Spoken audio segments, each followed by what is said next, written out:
Assalamualaikum warahmatullahi wabarakatuh. Alhamdulillah wassalatu wassalamu ala rasulillah Sayyidina Muhammad ibn Abdillah, amma ba'du. Sahabat channel BMTV yang dirahmati Allah subhanahu wa ta'ala, semoga kita semua diberikan kesehatan, diberikan keberkahan, diberikan ilmu yang bermanfaat, dan kita dijadikan hamba Allah yang takwa, yang selalu mendekatkan diri kepadanya. Amin ya Allah ya Rabbal Alamin. Ikhwan fillah yang dirahmati Allah, alangkah baiknya kita tuliskan sholawat di kolom komentar agar kita mendapatkan keberkahan dan dosa kita diampuni oleh Allah subhanahu wa ta'ala. Kita tuliskan Allahumma sholli ala Sayyidina Muhammadin wa ala ali Sayyidina Muhammadin. Ikhwan fillah, Al-Fatihah artinya pembukaan. Surah ini menjadi surah pertama dalam Al-Quran. Al-Fatihah terdiri dari 7 ayat dan termasuk dalam golongan surah Makkiyah karena diturunkan di Mekah. Al-Fatihah juga disebut sebagai Ummul Kitab atau induknya Al-Quran karena merupakan induk dari seluruh isi surah dalam Al-Quran. Imam Bukhari dalam permulaan kitab tafsir mengatakan bahwa surah ini dinamakan Ummul Kitab karena penulisan dalam mushaf dimulai dengannya dan permulaan bacaan dalam salat dimulai pula dengannya. Menurut pendapat lain, sesungguhnya surah ini dinamakan Ummul Kitab karena semua makna yang terkandung di dalam Al-Quran merujuk kepada apa yang terkandung di dalam surah Al-Fatihah. Ibnu Jarir mengatakan, orang Arab menamakan setiap himpunan suatu perkara atau bagian terdepan dari suatu perkara jika mempunyai kelanjutannya yang mengikutinya, sebagaimana imam dalam suatu masjid besar dengan istilah ummu. Merangkum tentang Al-Fatihah, Al-Ikhlas, Al-Falaq dan An-Nas, tafsir Ibnu Katsir dan Jalalain oleh Imam Ibnu Katsir, Imam Azhaluddin Al-Mahalli dan As-Suyuti. Disebutkan sebuah hadis sahih pada Imam Turmuzi dan dinilai sahih olehnya. Disebutkan dari Abu Hurairah radhiyallahu anhu, Rasulullah sallallahu alaihi wasallam bersabda, Alhamdulillahirabbil alamin adalah Ummul Quran, Ummul Kitab, Sab'ul Masani dan Al-Quranul Azim. Surah Al-Fatihah disebut pula solat karena surah ini merupakan syarat di dalam solat. Surah Al-Fatihah dinamakan pula Asy-Syifa seperti yang disebutkan di dalam riwayat Ad-Dairimi melalui Abu Sa'id secara marfu, yaitu Fatihatul Kitab merupakan obat penawar bagi segala jenis racun. Keutamaan membaca surah Al-Fatihah di antaranya Allah akan berikan jalan dalam kehidupan. Allah akan bukakan pintu-pintu kebaikan. Surah yang paling agung. Orang yang membaca Al-Fatihah akan mendapatkan balasan pahala yang besar di sisi Allah subhanahu wa ta'ala. Terlebih lagi jika ia membacanya dibarengi dengan niat tulus dan ikhlas. Selain niat yang ikhlas, kita juga harus mengamalkan setiap makna-makna yang terkandung dalam surah Al-Fatihah.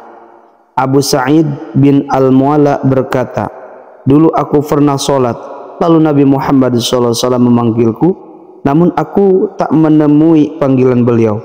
Aku katakan, ya Rasulullah, tadi aku sholat. Beliau bersabda, bukankah Allah berfirman, penuhilah suruhan Allah dan suruhan Rasul apabila Rasul menyeru kamu. Kemudian beliau bersabda, maukah engkau kuajarkan surat yang paling agung dalam Al-Quran sebelum engkau keluar dari masjid? Beliau pun memegang tanganku tatkala kami hendak keluar, maka aku katakan, ya Rasulullah, sesungguhnya tadi Anda bersabda, aku akan ajarkan kepadamu surah yang paling agung dalam Al-Quran.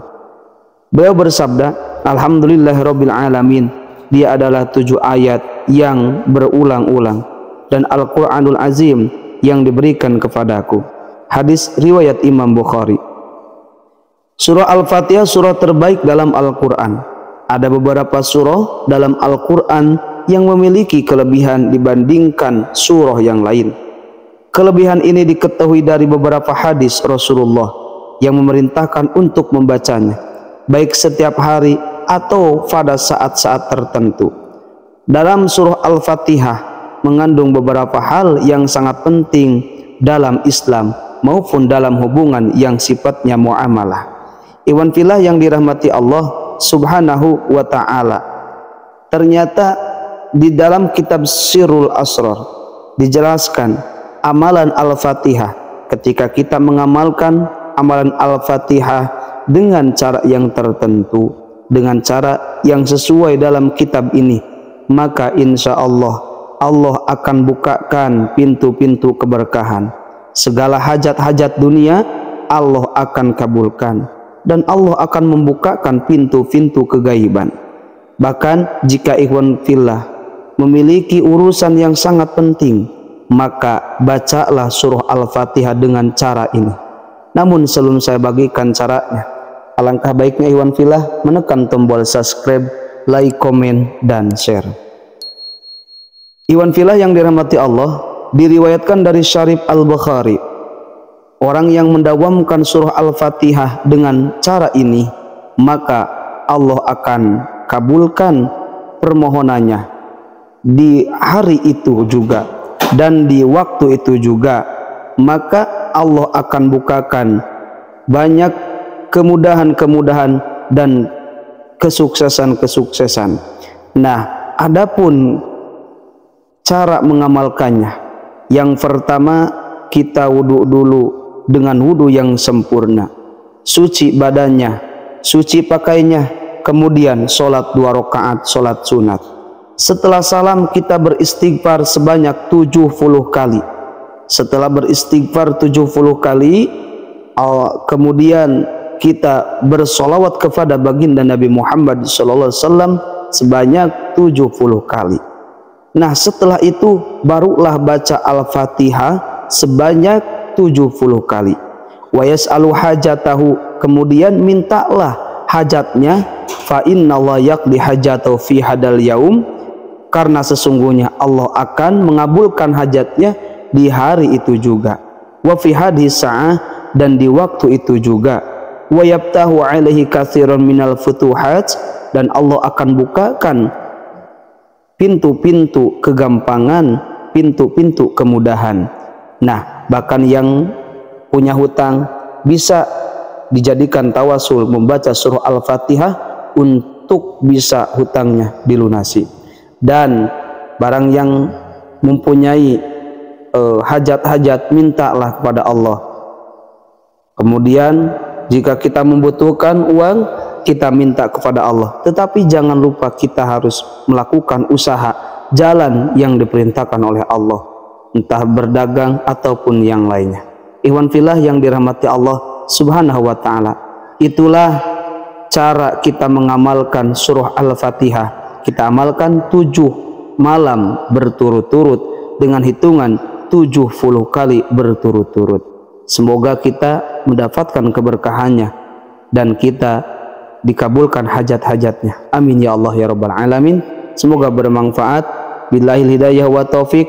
Wassalamualaikum warahmatullahi wabarakatuh.